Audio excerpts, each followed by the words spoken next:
But can you tell me can you tell me a thing that really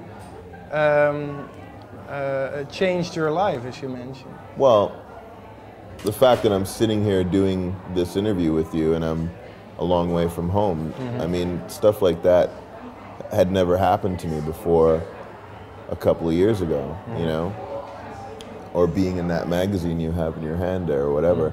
You know, it's just like, you know, you gotta keep in mind that when I started the Deers, I was living in a one room apartment,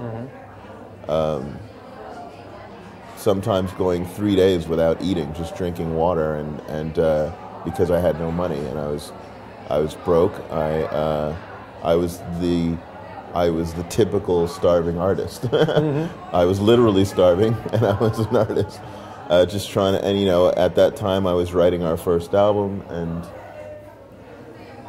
and fast forward 6 years later, and you know, things are a hell of a lot different in my life.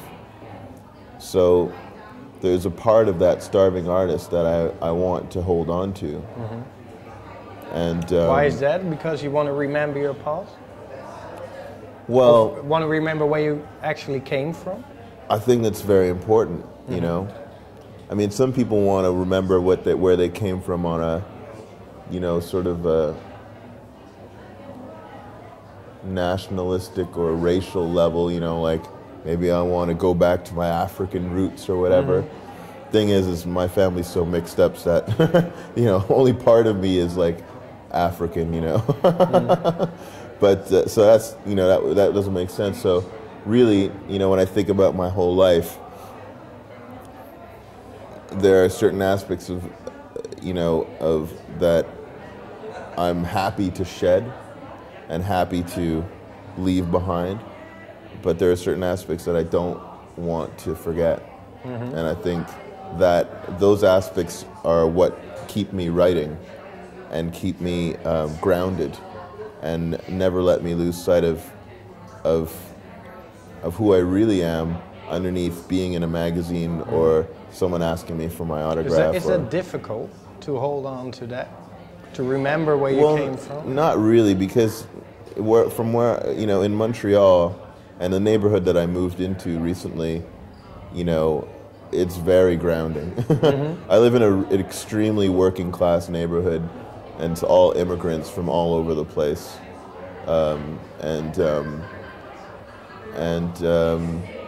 You know, my neighbors don't even know what I do. You know, I'm just the neighbor that is home all day. You know, and then suddenly isn't for a long time. So to them, I could be a secret agent, you know what I mean? But you know, at the same time, it's just like it's a very normal environment, and it's very grounding. You know, like when I go home, I, you know, do work around the house and but after fix stuff. After No Cities Left came out, like we said before, you toured all the time, actually. Yeah. Are you still think it's difficult to? Are you getting used to that?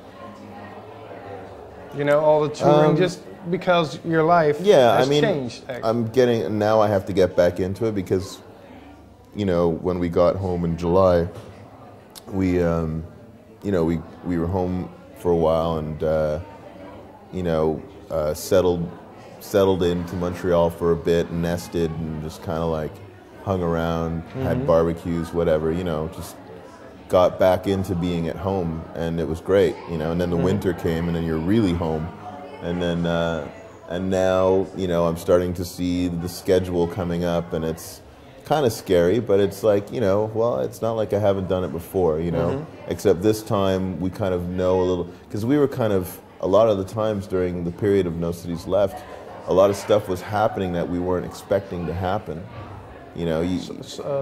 Well, just like, you know, being in New York one morning and asked to fly to LA the next morning to go and open for Morrissey, stuff like that, you know, like, And it's like, what the fuck, how are we going to do that, you know?